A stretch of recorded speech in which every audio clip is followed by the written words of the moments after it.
Oke, baik, terima kasih Ibu sebelumnya atas waktunya. Nah, mungkin sebelum kita lanjut, mungkin Ibu bisa memperkenalkan diri Ibu dulu, dari mana gitu, dan di sekolah penggerak. Perkenalkan, nama saya Arni, MPD atau SPD sama di situ. Arni SPD. Saya dari SMA 2 Tangga Tidung, PSP angkatan 2. Oke, Ibu. Perkenalkan, nama saya Arbayati SPD. Saya berasal dari SMA Negeri 2 Tangga Tidung. Oke, terima kasih Bu.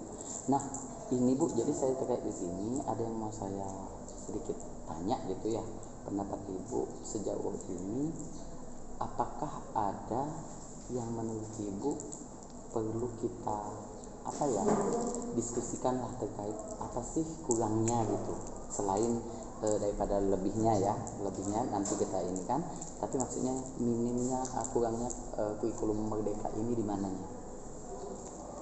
Mungkin begini Pak, saya sangat setuju sebenarnya, sangat saya sangat mendukung untuk kurikulum merdeka ini karena terkait untuk murid. Nah, tapi memang ada kurangnya di mana di kurikulum merdeka ini kan tidak ada namanya sistem siswa itu tidak boleh untuk ditinggalkan kelas. Tinggal kelas gitu ya. Oke. Tinggal kelas itu nggak boleh. Harus naik kelas terus nih. Nah, jadi dia tidak ada sistem nilainya itu di bawah KKM atau tidak ada mungkin KKM atau tidak ada KKM ya, indikator standar kelulusan. Kalau misalkan 2013 ada tuh misalkan KKM-nya berapa, 75 di mata pelajaran ini. Nah, sedangkan di kurikulum mereka belum ada gitu ya. Tapi kita belum ada bahas KKM ya. Belum ada bahas KKM, cuma setiap mata pelajaran tuh punya standar minimal gitu. Nah, jadi kan tidak ada lagi seperti dulu bilang KKM 65. Nah, cuma kita punya standar berapa sesuaikan dengan kayak misalnya mau ke universitas gitu kah? Oke. Oh, berarti tetapi tidak ada maksudnya ini secara gamblang yang disampaikan dari pusat bahwasannya ini loh standar minimalnya gitu kan. Belum ada yang seperti itu ya. Nah terkait dengan tinggal kelas ini, maksud Ibu kendalanya di mana, Bu? Kendalanya untuk tinggal kelas kan gini Pak, kami banyak masalah sebenarnya yang didapat di sekolah. Misal kalau misalnya anak-anak yang tidak mengerjakan tugas itu kan kami panggil anaknya gitu, kami remedial atau di luar jam gitu kan kami panggil untuk menuntaskan tugas. Nah, itu kan tidak ada masalah. Nah, tapi yang masalahnya ini adalah ketika mereka tidak hadir. Nah, tidak hadir sampai 1 bulan. Nah, tapi kan dari ketidakhadiran 1 bulan itu kan tidak langsung pluk kami tidak peduli. Misal 3 kali alfa. Betul. Nah, 3 kali alfa kami panggil. Betul. Tidak ada perubahan.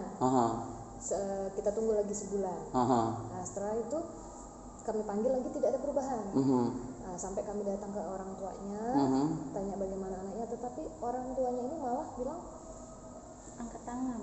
Anak saya memang seperti itulah Pak, Bu.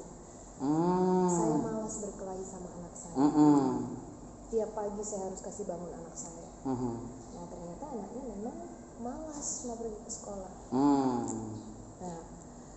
terus malas, otomatis kan sampai sebulan nih, hitungnya sampai 3 kalinya. Jadi bagaimana itu Pak? Solusinya ya terkait dengan itu ya, Bapak Ibu juga tidak bisa melakukan penilaian ya, karena sedangkan istilah kita sudah mencoba mencari istilahnya akar permasalahannya, sudah kita panggil anaknya, setelah itu masih berlanjut kita panggil orang tuanya pun lepas tangan. Nah, kira-kira nih menurut Ibu, selain malas tadi, adakah faktor lain yang membuat mereka itu malas turun sekolah, baik itu faktor internal atau enggak di sekolah, atau enggak faktor di luar sekolah, keluarga atau seperti apa? Kalau yang saya dapatkan kemarin ini malah bakal calon 3 orang ya. Nah, ini calon 3 orang. Nah, 3 orang ini siswa ini memang yang dekat. Oh, akrab. Ini akrab. Nah, awalnya 1 sudah out. Orang tuanya sudah setuju untuk cuti. Nah nanti kalau anaknya siapa tahu ada perubahan tahun depan mereka akan mendaftar. Nah tapi kan kasihan Pak, sekolah mengeluarkan siswa ini kan. Betul. Nah terus yang keduanya ini dia tidak hadir juga sama di luar dari Tanah Merah. Di luar Tanah Merah ya Bu ya. Jadi dianya keluar lagi. Oke, tidak ada di ini. Tidak ada di Tanah Merah. Kenapa kayak gitu? Apakah karena dia tempat tinggalnya kampungnya di seberangnya Tanah Merah Pak. Karena memang oke, berarti di situ ya. Berarti satu faktor jaga. Kalau misalkan adakah mungkin permasalahan misalkan di sekolah atau seperti apa? Kalau di sekolah yang saya tanya, yang saya fakta di lapangan itu mereka baik-baik saja. Oke, yang lain ya. Iya. Cuma di yang ini saja yang begini ya. Atau kalau faktor di luar mungkin mereka apakah selain tadi orang tuanya tidak peduli lagi sudah lepas tangan ya, apakah ada faktor lain Bu? Misalkan kayak mungkin seperti apa? Mungkin bekerja atau apa gitu? Kalau bekerja mereka nggak bekerja, malah saya tanya ke mereka kamu kerja apa? Kami ngangkat apa bilang kayak buruh gitu. Oh buruh ya? Kayak ngangkat gitu, nah bantuin apa gitu terus dapat uang gitu. Tapi dia bilang saya capek, dia bilang. Oke. Berarti capek di situ ya. Mungkin dia ini tidak ada uang, memang mencari hanya untuk diri pribadi atau untuk mendukung keluarganya. Sepertinya kalau bapaknya itu si rata-rata kan memang di sana Pak nelayan. Yang bakal 2 orang pisah ini di Tanah Merah itu nggak ada orang tuanya. Jadi dia tinggal sama kakaknya sama ngekos. Jadi tidak ada. Jadi permasalahan kami itu yang paling urgent itu adalah ketidakhadiran orang tua. Oke, ketidakhadiran orang tua dan juga ada juga orang tua yang memang sudah tidak peduli lagi. Betul. Memang istilahnya betul juga sih. Kadang-kala kita juga tidak bisa memaksakan siswa kita ya. Secara notabene waktu kita dengan siswa itu kan lebih sedikit dibanding orang tua atau di rumahnya gitu ya. Oke. Nah, sementara ini apa sih alternatif yang bisa Ibu mungkin terpikir oleh Ibu atau sudah kesepakatan di sekolah terkait dengan anak yang seperti ini? Kemarin kami sempat ada kejadian sebelum dia out, bukan dia, tetapi ada beberapa siswa itu kami punya alternatif. Kami datang, kami datang, terus kedua orang tuanya kami bilang kita sistem kejar paket.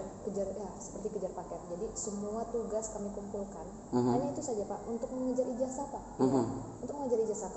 Kalau diminta anaknya disuruh menghafal, menulis, berpikir kritis, jauh kurang sekali. Jadi kami yang membantunya dengan itu biar mereka dapat ijazah. Kami kumpulkan semua tugas dari Bapak Ibu guru, kami bantu dia itu mengerjakan, menulis gitu kan. Terus kadang dia datang di luar jam belajar, datang ke kantor itu mengerjakan. Itu sudah, jadi tidak di kelas. Tidak di kelas ya. Karena dia sudah ketinggalan jauh kemarinnya. Betul. Sudah semester, malah hampir kelas 3. Sudah akhir-akhirnya. Berarti sementara itu yang bisa dilakukan. Jadi pertanyaan Ibu isinya lebih besar itu seperti apa sih seharusnya, karena kan di sini kurikulum merdeka bukan juga merdeka semau-mau ya.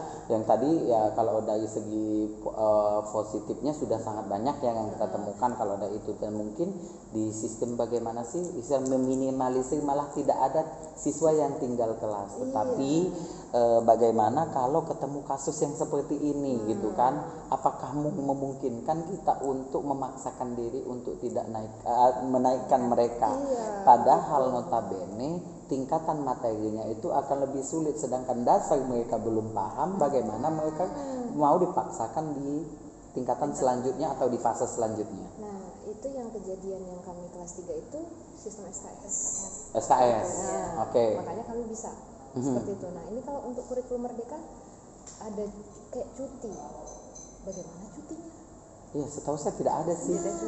Kan kalau mahasiswa ada Pak. Ya. Kalau ini memang ada.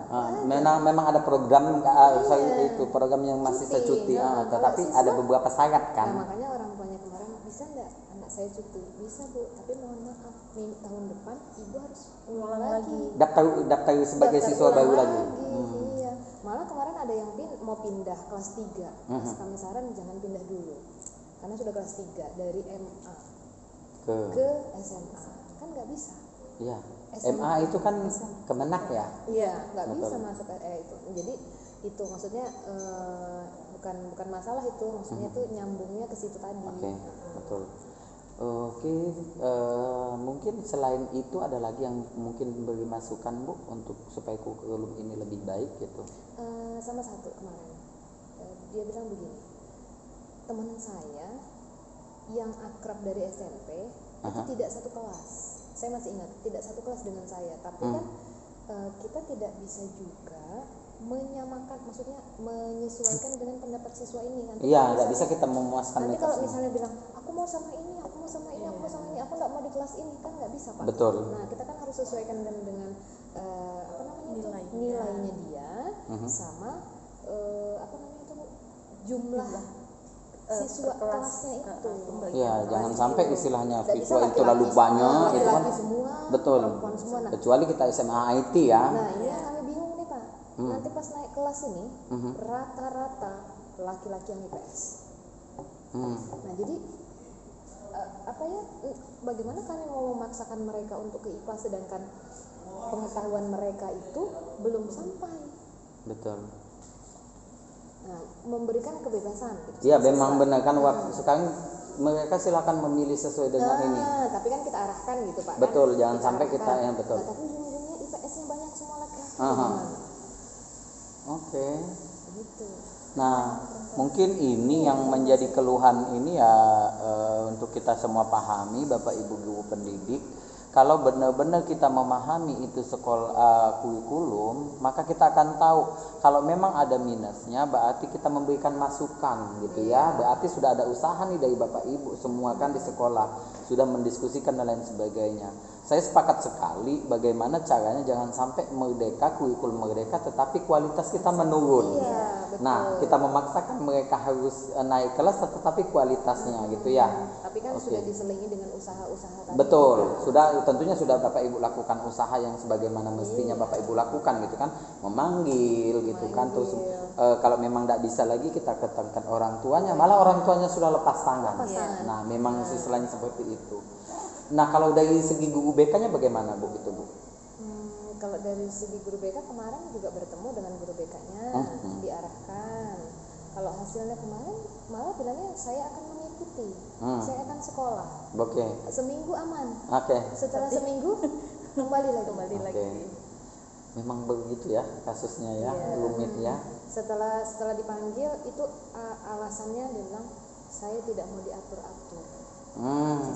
Siswanya nggak mau diatur. Saya tidak mau diatur itu karena kemarin itu rambutnya. Iya. Rambutnya Pak. Oke. Nggak mau dia dipotong, tapi disuruh potong nggak mau. Dipotong nggak mau, disuruh potong nggak mau. Nah itu masalahnya. Oke. Nah setelah dia seminggu habis turun dipanggil BK, turun lagi warna-warni sudah rambutnya. Astagfirullahaladzim. Pelangi. Apakah faktor lingkungan Bu ya? Kayaknya bisa jadi Pak, lingkungan. Kalau dari segi kognitif, apakah mereka dipengaruhi juga karena kemarin belajar online mendadak? Saya bilang yang angkatan tahun 2021-2022 ini itu bukan. Ya betul. 2022-2023 mereka learning loss dari SMP Pak. Jadi saya bilang harusnya mereka ini bukan masuk SMA, masih di SMP. Jadi kemarin itu betul-betul kami angkat pelan-pelan, mereka belajar bicara di depan, mereka punya pendapat sendiri, diangkat semua. Oke, berarti betul yang kata Ibu tadi, bagaimana kita memaksakan ini naik. Salah satu buktinya tadi, mereka sudah dari SMP begitu kondisinya. Sekarang dipaksakan naik SMA yang ada apa gitu. Ibarat kata logikanya ya, sudah tahu itu perahu bocor tetapi tetap dinaikin. Yang ada ya tenggelam gitu. Makanya siswa itu menganggap aduh rumitnya, aduh susahnya dan lain sebagainya. Itu ya. Oke. Nah, jadi terima kasih Bu. Mungkin ada lagi satu lagi atau dua lagi. Ibu juga, Ibu Albaya silakan apa-apa. Menurut Ibu yang kurangnya Bu sekarang? Kalau positifnya sudah banyak ya. Kebebasan Ibu dalam membuat desain pembelajaran seperti apa gitu kan. Kalau kurikulum 2013 betul. Kurikulum 2013 kita bekerja-kerjaan materi. Kalau sekarang lebih ke pendalaman gitu ya. Betul. Keterampilannya. Betul. Menurut Ibu adakah selain tadi nih dari segi bagaimana sih menentukan betul-betul istilahnya kualifikasinya anak ini dinaikkan gitu kalau memang kondisinya seperti ini gitu, sudah dilakukan pendekatan baik itu secara personal maupun sudah langsung ke keluarga dan sebagainya gitu. Ada mungkin masukan lagi Ibu juga Bu terkait apa yang Ibu alami? Mungkin sama aja dengan Bu Arni. Saya angkat lagi yang tadi siswa itu yang katanya berapa, satu sudah out, satu kemudian satu bakal lagi yang kelas 10 itu bernama siapa, Sulaiman itu ya. Saya tanya ke teman saya, anak itu kan jarang masuk sudah Pak. Jadi saya tanya dengan temennya, mungkin yang dekat gitu kan, saya tanya-tanya, ini gimana nih Sulaiman ini gitu kan, ini anak gimana? Ternyata info dari teman-temannya katanya dia mau ikut sama si Arif yang sudah keluar itu. Oke. Seperti itu. Berarti faktor lingkungan benar-benar ya. Seperti itu. Apa di sana tuh mindsetnya istilahnya belum kebuka ya ke warga di sana itu ya. Bukan kita mau mengkotak-kotakan gitu ya. Istilahnya kalau biasanya sih kalau ke anak yang seperti itu orang tuanya yang paling ini kan. Betul.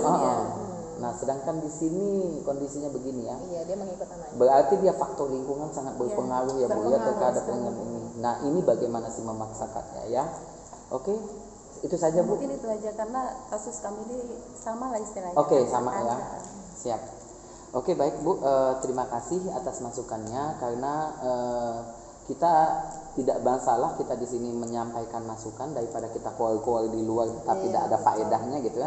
Karena ini merupakan untuk penelitian saya terkait apakah program sekolah penggerak atau kurikulum merdeka ini menjadi jawaban dari problem pendidikan kita, terutama pendidikan kita di Kalimantan Utara yang notabene banyak isu atau permasalahan ya, baik dari segi geografis maupun fasilitas gitu kan, apalagi kita di daerah perbatasan dan lain sebagainya.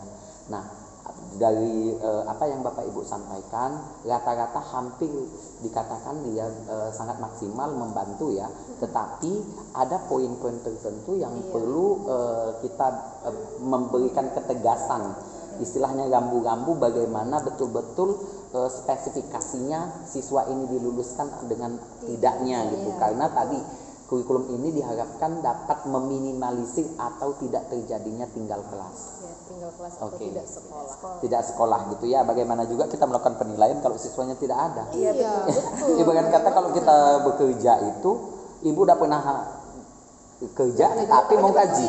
Nah, itu sangat mustahil gitu ya. Oke, terima kasih atas waktunya Bapak Ibu-ibu. Lebih dan kurang saya mohon maaf. Akhir kata wabillahi taufiq wal hidayah. Wassalamualaikum warahmatullahi wabarakatuh. Waalaikumsalam warahmatullahi wabarakatuh. Terima kasih. Oke.